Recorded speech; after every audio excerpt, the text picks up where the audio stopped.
Today we are going to learning about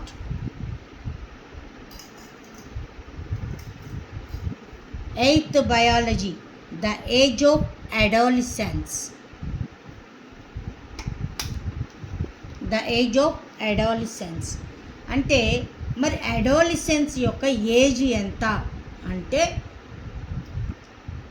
10 to 19 years below ఉన్న ఏజ్ని ఏమంటారు అంటే adolescence అని చెప్పేసి అంటూ ఉంటారు. మరి ఈ అడాలసెన్స్ ఏజ్ని ఏమంటారు అంటే కాంప్లెక్స్ స్టేజ్ అని కూడా అంటారు. ఈ స్టేజ్నే కన్ఫ్యూషన్ అండ్ ట్రాన్సిషన్ చేంజ్ అని కూడా అంటూ ఉంటారు. అంటే up to 8th class to 10th class వరకు ఉన్న ఏజ్ గ్రూప్ని ఏమంటారు అంటే adolescence. 8th to up to inter second year వరకు ఉన్న ఏజ్ గ్రూప్ని ఏమంటారు అంటే అడాలసెన్స్ అంటారు. ఇది కాంప్లెక్స్ స్టేజ్, దీన్నే కన్ఫ్యూషన్ అండ్ ట్రాన్సిషన్ స్టేజ్ అని కూడా అంటారు. మరి దీన్ని కన్ఫ్యూషన్ స్టేజ్ అని ఎందుకు అంటున్నారు, మరి దీన్ని కాంప్లెక్స్ స్టేజ్ అని ఎందుకు అంటున్నారు అంటే మన బాడీలో చేంజెస్ అన్నవి ఈ 10 ఇయర్స్ నుంచి 19 ఇయర్స్ లోపు బాడీలో చేంజెస్ అన్నీ స్టార్ట్ అయ్యి కంప్లీట్ అయిపోవటం జరుగుతూ ఉంటుంది. అంటే బాడీలో చేంజెస్ అన్నవి స్టార్ట్ అయ్యే స్టేజ్ కాబట్టి మన బాడీలో రకరకాల చేంజెస్ వస్తాయి. దానివల్ల ఏమవుతుంది అంటే వాళ్ళు పెద్దవాళ్ళ చిన్నవాళ్ళ అన్న డౌట్ వస్తుంది. ప్లస్ బాడీ అనేది ట్రాన్సిషన్ అవుతుంటుంది. ఒక చేంజ్, ఒక రూపం నుంచి ఇంకొక రూపానికి, వన్ ఫామ్ నుంచి ఇంకొక ఫామ్లోకి చేంజ్ అవుతూ ఉంటుంది. తర్వాత వాళ్ళు కన్ఫ్యూషన్లో ఉంటారు. ఆలోచనలు చూస్తేనేమో పెద్దగా ఉంటాయి, మనుషులు చూస్తేనేమో చిన్నగా ఉంటారు. అందువల్ల వాళ్ళు కన్ఫ్యూషన్ స్టేజ్ అని కూడా ఈ అడాలసెన్స్ స్టేజ్ని అంటూ ఉంటారు. ఇంకొకటి ఏంటి అంటే ఈ అడాలసెన్స్ ఏజ్లో మ్యాక్సిమం హైట్ అవుతారు. గర్ల్స్ కానీ బాయ్స్ కానీ మ్యాక్సిమం హైట్ చూపించడం అన్నది ఈ అడాలసెన్స్ ఏజ్లో జరుగుతూ ఉంటుంది. మేల్స్ కంటే ఫిమేల్స్ గ్రో ఫాస్టర్. ఈ ఫిమేల్స్ అన్నవాళ్ళు తొందరగా పెరగటం అనేది జరుగుతూ ఉంటుంది. ఇంకొకటి ఏంటి అంటే బాయ్స్ కంటే కూడా వీళ్ళ తొందరగా హైట్ అవ్వటం జరుగుతుంది. మరి ఈ ఏజ్లో ఈ మ్యాక్సిమం స్టేజ్ని ఎలా కనుక్కోవాలి అంటే మ్యాక్సిమం హైట్ని ఎలా ఉంటుంది అంటే ప్రజెంట్ హైట్, ఇప్పుడున్న హైట్ ప్లస్ ఆ ఏజ్లో ఎంత ఫుల్ హైట్ అవ్వాలో అది ఇంటూ 100. ఈ ఫార్ములా వేసుకుంటే ఆ ఏజ్లో ఆ పిల్లలు ఎంత హైట్ పెరుగుతారు అన్నది మనం ఈజీగా ఎస్టిమేషన్ వేసి చెప్పటానికి వీలుంటుంది. మరి ఈ కాంప్లెక్స్ స్టేజ్ లేదా అడాలసెన్స్ ఏజ్లో మరి ఏమేం చేంజెస్ వస్తాయి అన్న దాని గురించి మనం ఒక్కసారి చూద్దాం. ఈ ఏజ్లో ఏం చేంజెస్ వస్తాయి అంటే మగ పిల్లల్లో అయితే వాయిస్ చేంజ్ అనేది రావటం జరుగుతూ ఉంటుంది. మరి ఈ వాయిస్ చేంజ్ అన్నది ఎందుకు వస్తుంది అంటే మనం ఒక్కసారి ఎందుకు వస్తుంది ఏంటి అన్నది చూద్దాం. ఆ బొమ్మ కూడా చూద్దాం మనం. అయితే యాడమ్స్ యాపిల్ అన్నది కొత్తగా వాళ్ళల్లో ఫామ్ అవ్వటం అనేది జరుగుతూ ఉంటుంది. ఏది మేల్స్లో. మరి యాడమ్స్ యాపిల్ అంటే ఏంటి అంటే partial growth of voice box or larynx. Partial growth of voice box or larynx అంటే మన థ్రోట్ దగ్గర ఒక బాక్స్ లాంటి స్ట్రక్చర్ ఉంటుంది. దానినే ఏమంటారు అంటే లారింగ్స్ లేదా వాయిస్ బాక్స్ అంటారు. ఆ వాయిస్ బాక్స్లోనే చిన్న చిన్న కార్డ్స్ ఉంటాయి. వాటిని వోకల్ కార్డ్స్ అంటారు. వాటి ద్వారా మనకి మాటలు రావటం అనేది జరుగుతూ ఉంటుంది. మరి టోటల్గా ఎన్ని కార్టిలేజెస్ ఉంటాయి అంటే టోటల్గా వాయిస్ బాక్స్లో 9 కార్టిలేజెస్ అనేవి ప్రజెంట్ అయి ఉంటాయి. వీటిల్లో థైరాయిడ్ కార్టిలేజ్ అన్నది పొడవుగా పెరుగుతుంది. 9 కార్టిలేజెస్ ఉంటాయి. ఆ 9 కార్టిలేజెస్లో థైరాయిడ్ కార్టిలేజ్ అన్నది ఇలాంగేషన్ అవుతుంది, అంటే పొడవుగా పెరగటం జరుగుతుంది. దానినే ఏమంటారు అంటే యాడమ్స్ యాపిల్ అని చెప్పేసి అంటూ ఉంటారు. దీనివల్ల అడాలసెన్స్ ఏజ్లో మేల్స్లో లేదా బాయ్స్లో వాయిస్ చేంజ్ రావటం అనేది జరుగుతూ ఉంటుంది. బొంగురు వాయిస్ వస్తుంది కొందరిలో. Why? Because Adam's apple, right. మరి ఈ మగపిల్లల్లో ఈ బాయ్స్లో ఈ చేంజెస్ రావటానికి, అడాలసెన్స్లో చేంజెస్ రావటానికి కారణం ఏంటి అంటే మేల్ హార్మోన్స్ అనేవి సెక్రీట్ అవుతాయి. ఆ సెక్రీట్ అవ్వటం వల్ల ఈ బాయ్స్లో అడాలసెన్స్ ఏజ్లో బాడీలో చేంజెస్ రావటం అనేది జరుగుతూ ఉంటుంది. మేల్ హార్మోన్ ఏంటి అంటే టెస్టోస్టిరాన్ అన్న హార్మోన్ని రిలీజ్ చేయటం జరుగుతుంది. మరి టెస్టోస్టిరాన్ అన్న హార్మోన్ని ఏ గ్లాండ్స్ రిలీజ్ చేస్తాయి అంటే టెస్టిస్ అన్న గ్లాండ్స్ రిలీజ్ చేయటం జరుగుతూ ఉంటుంది. ఇక ఈ మేల్ హార్మోన్ లేదా ఈ టెస్టోస్టిరాన్ ఏం చేస్తుంది అంటే మగపిల్లల్లో ఈ థైరాయిడ్ కార్టిలేజ్ యొక్క ఇలాంగేషన్కి, అంటే యాడమ్స్ ఆపిల్ యొక్క ఫార్మేషన్కి, తర్వాత గ్రోత్ ఆఫ్ హెయిర్, బాడీలో హెయిర్ యొక్క గ్రోత్ అంటే ఏంటి, మీసాలు రావటం, బియర్డ్ అంటే గడ్డాలు రావటం, చెవులపై వెంట్రుకలు రావటం, ఇయర్ హెయిర్స్, ఇవన్నీ కూడా రావటానికి, తర్వాత మజిల్స్ బాగా డెవలప్ అవ్వటం, స్ట్రాంగ్గా అవ్వటం, హైట్ అవ్వటం, బోన్స్ స్ట్రాంగ్గా అవ్వటం, హై ఎనర్జెటిక్గా ఉండటం, ఇవన్నీ కూడా ఏ చేంజెస్ ఏ హార్మోన్ల వల్ల అవుతుంది అంటే టెస్టోస్టిరాన్ అనే మేల్ హార్మోన్ సెక్రెషన్ వల్ల అవుతుంది. ఈ హార్మోన్ సెక్రెషన్ అనేది అడాలసెన్స్ ఏజ్లో ఎక్కువగా ఉండటం జరుగుతుంది. వాళ్ళల్లో మనం చెప్పుకున్న ఫిజికల్ చేంజెస్ అన్నీ కూడా కనబడుతూ ఉంటాయి. ఇట్లా అడాలసెన్స్ ఏజ్లో బాడీలో కనిపించే ఫిజికల్ చేంజెస్ని ఏమంటారు అంటే సెకండరీ సెక్సువల్ క్యారెక్టర్స్ అని చెప్పేసి అంటూ ఉంటారు. మరి ప్రైమరీ సెక్సువల్ క్యారెక్టర్స్ ఏంటి అంటే బాయ్ కానీ లేకపోతే బేబీ కానీ గర్ల్ కానీ బర్త్ అయిన వెంటనే వాళ్ళని చూసి వీళ్ళు మేలు వీళ్ళు ఫిమేలు అని మనం ఐడెంటిఫై చేయగలుగుతాం. అలాగా ఎక్స్టర్నల్ ఫిజికల్ ఆర్గాన్స్ అన్నవి ఆ డెలివరీ అయిన బేబీలో డెవలప్ అయి ఉంటాయి. వాటిని ఏమంటారు అంటే ప్రైమరీ సెక్సువల్ ఆర్గాన్స్ లేదా ప్రైమరీ సెక్సువల్ క్యారెక్టర్స్ అని చెప్పేసి అంటూ ఉంటారు. అంటే ఏంటి, బేబీ పుట్టగానే మేలా ఫిమేలా అని చెప్పగలిగే క్యారెక్టర్ని ప్రైమరీ సెక్సువల్ క్యారెక్టర్ అంటారు. అడాలసెన్స్ ఏజ్లో వాళ్ళ బాడీలో అంటే బాయ్లో కానీ గర్ల్లో కానీ వచ్చే ఫిజికల్ చేంజెస్ని ఏమంటారు అంటే సెకండరీ సెక్సువల్ క్యారెక్టర్స్ అని చెప్పేసి అంటూ ఉంటారు. ఇప్పుడు మనం బాయ్స్లో ఏ క్యారెక్టర్స్ వచ్చినాయి అన్నది మనం ఆల్రెడీ చూసాం. మరి ఫిమేల్లో ఏ క్యారెక్టర్స్ వస్తాయి? ఇక ఫిమేల్లో ఏం క్యారెక్టర్స్ వస్తాయి అంటే వాళ్ళు హైట్ అవ్వటం జరుగుతూ ఉంటుంది. వాళ్ళ వాయిస్లో కూడా కొంచెం చేంజ్ రావటం జరుగుతూ ఉంటుంది. మ్యామరీ గ్లాండ్స్ అన్నవి డెవలప్ అవటం జరుగుతూ ఉంటుంది. మెన్స్ట్రువల్ సైకిల్ అనేది వాళ్ళలో స్టార్ట్ అవ్వటం జరుగుతూ ఉంటుంది. వీటిని ఏమంటారు అంటే గర్ల్స్లో సెకండరీ సెక్సువల్ క్యారెక్టర్స్ అని మనం చెప్పటం జరుగుతూ ఉంటుంది. మరి అసలు మెన్స్ట్రువల్ సైకిల్ అంటే ఏంటి, తర్వాత మెనోపాజ్, ఈ రెండు పదాలని మనం ఇక్కడ నేర్చుకోవాలి.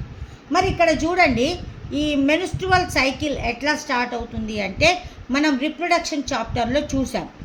మేల్ ఆర్గాన్స్ నుంచి స్పెర్మ్స్ అనేవి రిలీజ్ అవుతాయి.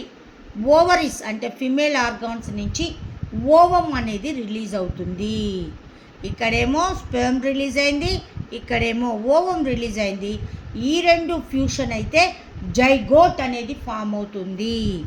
దానినే ఏమంటారు అంటే ఫెర్టిలైజేషన్ అని చెప్పేసి అంటారు. కానీ అడాలసెన్స్ ఏజ్లో ఈ ఫ్యూషన్ అనేది జరగదు. స్పెర్మ్కి ఓమ్కి మధ్యలో ఫ్యూషన్ అనేది జరగదు.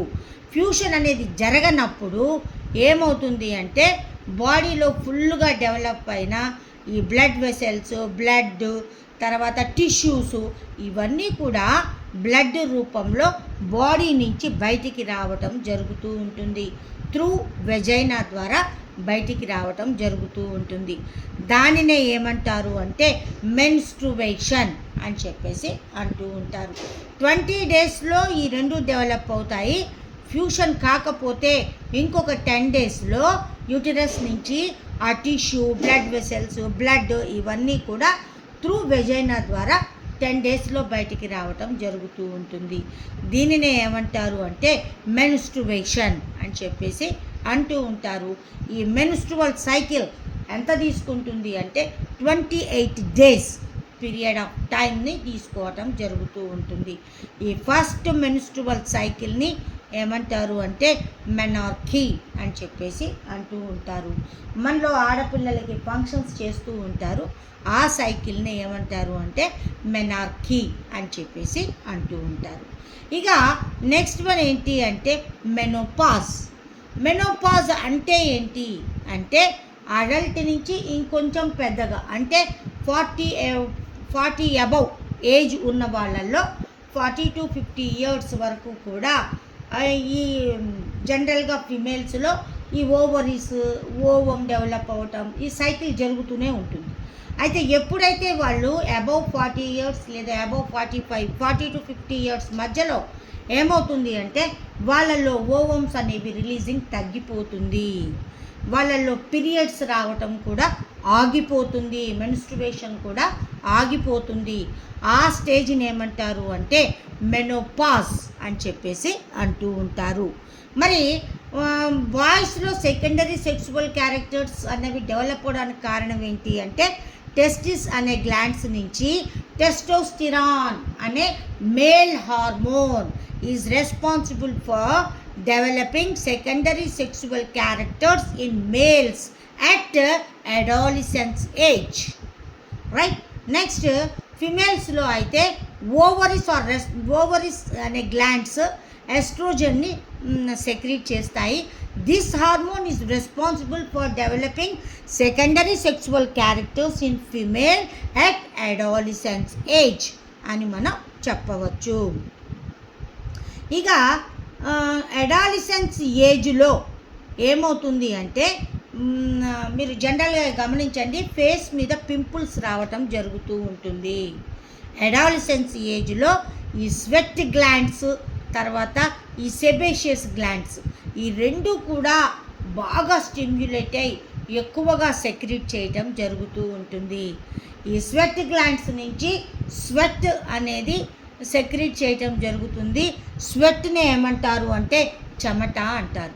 ఈ ఏజ్లో అడాలిసెన్స్ ఏజ్లో వాళ్ళలో స్వెట్ గ్లాండ్స్ బాగా డెవలప్ అయిపోయి బాగా స్టిమ్యులేట్ అయ్యి వాటి నుంచి స్వెట్ రావటం జరుగుతూ ఉంటుంది.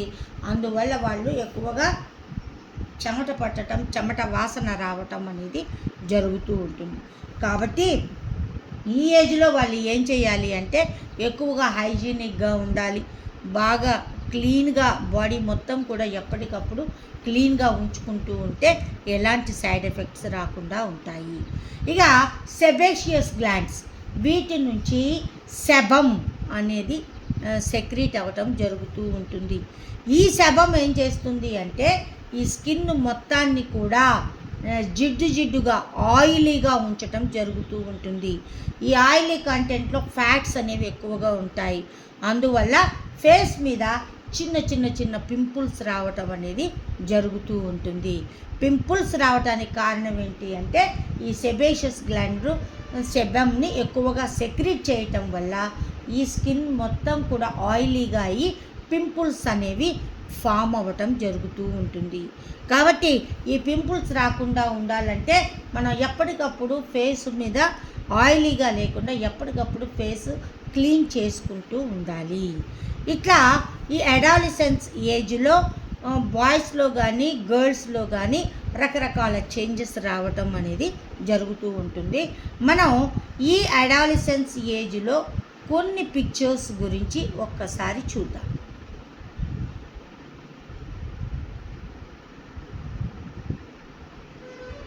ఎస్,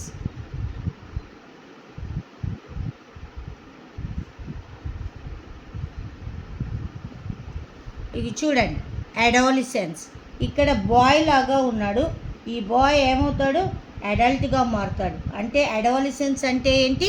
ఒక బాయ్ అడల్ట్గా చేంజ్ అవ్వటాన్ని, అడల్ట్గా గ్రో అవ్వటాన్నే ఏమంటారు అంటే అడాలసెన్స్ అని చెప్పేసి అంటారు. ఇతను మళ్ళీ ఎలా మారుతాడు? ఓల్డ్ మ్యాన్గా మారటం అనేది జరుగుతూ ఉంటుంది. ఇక నెక్స్ట్ వన్ మనం చూద్దాము. ఇక్కడ చూడండి, బాయ్ అతను అడాలసెన్స్ ఏజ్లో ఉన్నాడు. యువతల వైపు నుంచి ఏమంటున్నారు? నువ్వు చిన్నపిల్లాడివేరా, నువ్వు చిన్నపిల్లాడివే, ఏంటి పెద్దవాళ్ళ చేస్తున్నావు అని అంటారు. ఇంకో వైపు నుంచి ఏమంటాడు? నువ్వేమన్నా చిన్నపిల్లాడివా, పెద్దగయ్యావు, 11, 12 ఏళ్ళు 15 ఏళ్ళు వస్తున్నాయి, నువ్వు పెద్దవాడివే అంటారు. సో ఈ ఏజ్లో వాడికి పాపం అర్థం కాదు, నేను చిన్నపిల్లాడినా పెద్ద పిల్లాడినా అన్నది వాడికి అర్థం కాదు. అందువల్లనే దీన్ని ఏమంటారు అంటే కన్ఫ్యూషన్ స్టేజ్ లేదా ట్రాన్సిషన్ స్టేజ్. అంటే ఒక రూపం నుండి, ఒక ఫామ్ నుండి, ఒక స్టేజ్ నుండి ఇంకొక స్టేజ్కి మారుతున్నాడు అనమాట. దాన్నే ఏమంటారు అంటే ట్రాన్సిషన్ స్టేజ్ అని కూడా అంటారు. దీన్నే కన్ఫ్యూషన్ స్టేజ్ అని కూడా అంటారు. కాంప్లెక్స్ స్టేజ్ అని కూడా అన్నాడు. అంటే ఏంటి? ఈ ఏజ్లో మరి దీన్ని కాంప్లెక్స్ స్టేజ్ అని ఎందుకు అంటున్నారు అన్నది మనం చూద్దాం.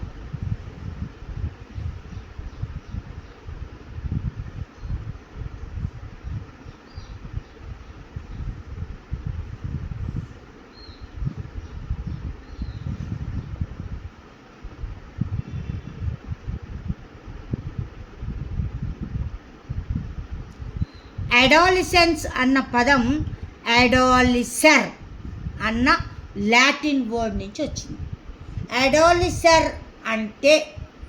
అడాలిసర్ అంటే ఏంటి అంటే టు బీ గ్రో అని అర్థం. అంటే గ్రోత్ ఉన్న స్టేజ్ కాబట్టి అడాలసెన్స్ అంటారు. మళ్ళీ ఒకసారి వినండి. అడాలసెన్స్ అన్న పదం అడాలిసర్ అన్న లాటిన్ వర్డ్ నుంచి వచ్చింది. అడాలిసర్ అంటే మీనింగ్ ఏంటి అంటే టు బీ గ్రో అని అర్థం. మరి ఇక్కడ ఇంకొక పదం ఉంటుంది, అదేంటి అంటే ప్యూబర్టీ.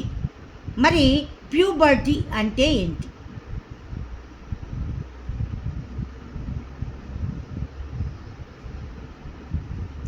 ఇది అడాలసెన్స్ స్పెల్లింగ్ అన్నమాట. ఓకే, ఈ మరి అడాలసెన్స్ అన్నది అడాలిసర్ లాటిన్ వర్డ్ నుంచి వచ్చిందని చెప్పుకున్నాం కదా.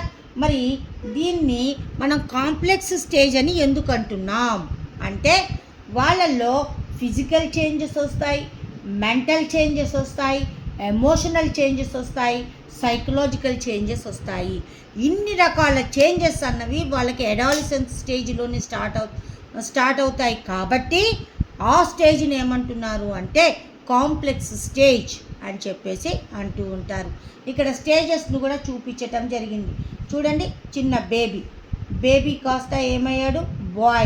బాయ్ కాస్త ఏమయ్యాడు? అడాలసెన్స్లోకి వచ్చాడు. అడాలసెన్స్ తర్వాత అతను ఎందులోకి మారాడు? అడల్ట్ స్టేజ్కి వచ్చాడు. అడల్ట్ స్టేజ్ నుంచి అతను ఏమయ్యాడు? ఓల్డ్ మ్యాన్గా మారటం జరుగుతూ ఉంటుంది. వీటన్నింటికి మధ్యలో ఉన్న స్టేజ్ ఏంటి? అడాలసెన్స్. కాబట్టే దీన్ని కన్ఫ్యూషన్ స్టేజ్ అని కూడా అనటం జరుగుతూ ఉంటుంది. ఇక నెక్స్ట్ పదం ఏంటి అంటే ప్యూబర్టీకి అడాలసెన్స్కి తేడా ఏంటి? అడాలసెన్స్ అంటే టైం పీరియడ్ ఆఫ్ డెవలప్మెంట్.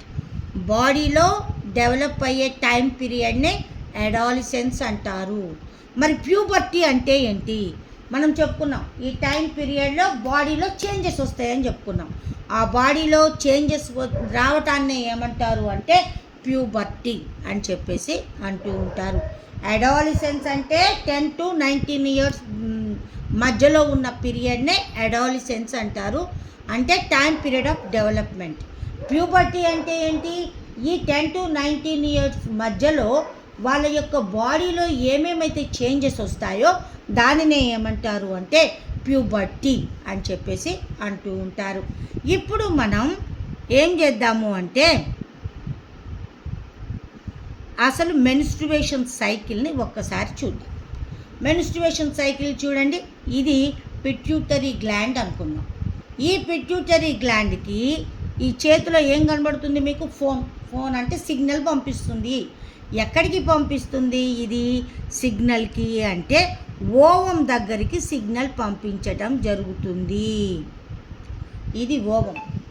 ఈ ఓవం దగ్గరికి ఓవరీ దగ్గరికి సిగ్నల్ పంపిస్తే అది అమ్మట ఏమంటుంది, it's my turn this month to prepare the eggs. ఓహో సిగ్నల్ వచ్చేసింది, నేను ఇప్పుడు దేన్ని ప్రిపేర్ చేయాలి, ఎగ్స్ని ప్రిపేర్ చేయాలి అని చెప్పేసి ఓవరీ అనుకుంటుంది. అక్కడి నుంచి ఎక్కడికి వెళ్తుంది, ఎగ్ని ప్రిపేర్ చేసిన తర్వాత ఈ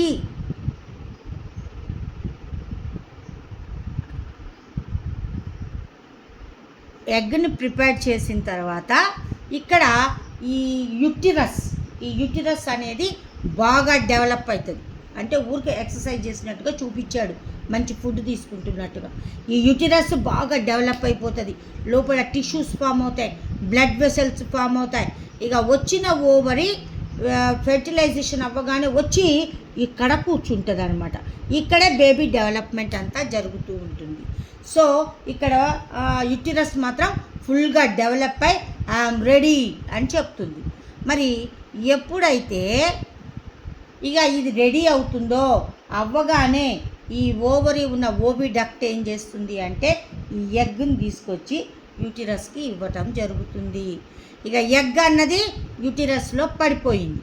ఇక పడిపోయిన తర్వాత ఇక్కడ ఏం జరగాలి, ఫ్యూషన్ ఆఫ్ స్పెర్మ్తో ఫ్యూషన్ జరగాలి. కానీ ఇక్కడ ఫ్యూషన్ జరగనప్పుడు ఏమవుతుంది అంటే ఈ యూటిరస్ ఏం చేస్తుంది, ఓహో ఇక ఫ్యూషన్ జరగలేదు కాబట్టి వేస్ట్ కాబట్టి ఏం చేస్తుంది, ఈ బ్లడ్ వెసల్స్ని ఆ ఎగ్ని ఏం చేస్తుంది, డస్ట్బిన్లోకి పంపుతుంది. అంటే ఏంటి, మన బాడీ నుంచి బయటకు పంపించటం జరుగుతుంది. దీనినే ఏమంటారు అంటే మెన్స్ట్రువల్ సైకిల్ లేదా మెనార్కీ అని చెప్పేసి అంటూ ఉంటారు. ఇప్పుడు మనం ఒక్కసారి దీన్ని యారో మార్కులో కూడా చూద్దాం. మేలు ఫిమేలు, టెస్టిస్ నుంచి స్పెర్మ్ వస్తుంది, ఓవరీ నుంచి ఓవం వస్తుంది. ఇక్కడ ఫ్యూషన్ జరిగితేనేమో ఫెర్టిలైజేషన్ జైగోట్ ఫామ్ అవుతుంది. ఇన్ కేస్ ఇక్కడ ఫెర్టిలైజేషన్ జరగకపోతే ఏమవుతుంది, ఈ బ్లడ్ వెసల్స్, టిష్యూస్ ఇవన్నీ కూడా ఈ మెన్స్ట్రువేషన్ అంటే బయటకి పంపించటం జరుగుతుంది. ఎప్పుడు ఈ ఫెర్టిలైజేషన్ జరగకపోతే వీటన్నింటినీ బ్లడ్ రూపంలో బయటకు పంపించడం జరుగుతుంది. దాన్నే ఏమంటారు అంటే మెన్స్ట్రువేషన్ అని చెప్పేసి అంటూ ఉంటారు. ఇప్పుడు మనం యాడమ్స్ యాపిల్ గురించి చూద్దాం. ఎస్, బాయ్స్లో చేంజెస్ రావడానికి కారణం ఏంటి అంటే యాడమ్స్ యాపిల్ అని చెప్పుకున్నాం, 9 కార్టిలేజెస్ ఉంటాయని చెప్పుకున్నాం. థైరాయిడ్ కార్టిలేజ్ అనేది ఇలాంగేషన్ అవ్వటం వల్ల ఈ యాడమ్స్ యాపిల్ అనేది ఫామ్ అవుతుంది అని చెప్పుకున్నాం. ఇక చూడండి, ఇక్కడ ఈయన గొంతు దగ్గర ఏమీ లేదు, కానీ ఇక్కడికి వచ్చేసరికి ఈ గొంతు దగ్గర కొద్దిగా ఉబ్బెత్తుగా వచ్చింది. ఇదే థైరాయిడ్ కార్టిలేజ్. దీన్ని ఏమంటారు అంటే యాడమ్స్ యాపిల్ అని చెప్పేసి అంటూ ఉంటారు. ఇది 8th బయాలజీ అడాలసెన్స్ చాప్టర్. దీంతో మనం క్లోజ్ చేద్దాం.